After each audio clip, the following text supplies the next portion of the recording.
ಬುದ್ಧಿ ಎನ್ನ ಮುಂದೆ ಮಾತ್ರ ಹೇಳಬೇಡ ಸುಂದರೇ. ಆದರೆ ನಿನ್ನ ದುಡುಕುತನವನ್ನು ನಾನು ನೋಡಲಾರನು. ಆದರೆ ತಿಳಿಸುವನೆ ಕೇಳು.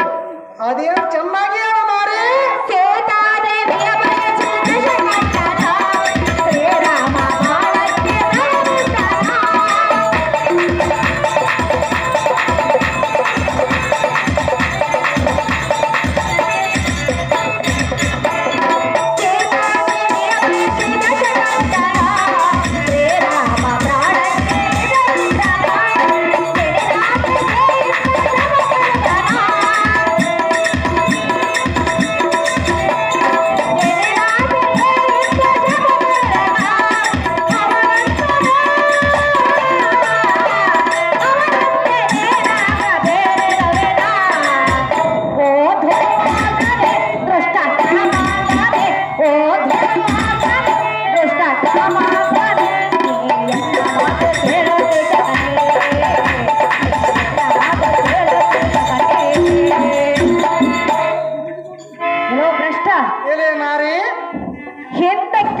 ಸೀತಾದೇವಿಯನ್ನು ಬಯಸಿ ದಶಕಂಠನು ಶ್ರೀರಾಮ ಬಾಣಕ್ಕೆ ಹತನಾಗಿ ಹೋದನು.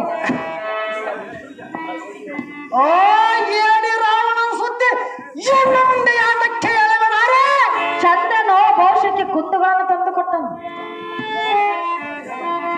ಆ ಚಂದ್ರನಂತೆ ನಾನೇನು ಶಾಪಕ್ಕೆ ಗುರಿಯಾಗಿಲ್ಲ ಸುಂದರೇ. ಅದರಂತೆ ನೀನು ನನ್ನನ್ನ ಬಯಸಿ ಕೆಟ್ಟು ಹೋಗಬೇಡ ಭ್ರಷ್ಟ. ಪರಮ ಪಾಪಿಷ್ಠ. ಏನೇ ಪರನಾರಿಯರಿಂದ ಚಂದ್ರನ ಕಳಗುಂದೆನುವನು ರಾವಣನ ಅದನಾದನಿಂದ ಹೇಳಿದ ಈ ನಿನ್ನ ವಾಕ್ಯವು ಸರಿ. ಆದರೆ ಗುರುಪತ್ನಿ ಎಂಬ ಭೇದ ಭಾವವನ್ನು ಅರಿಯದೇ ಚಂದ್ರನು ಶಾಪ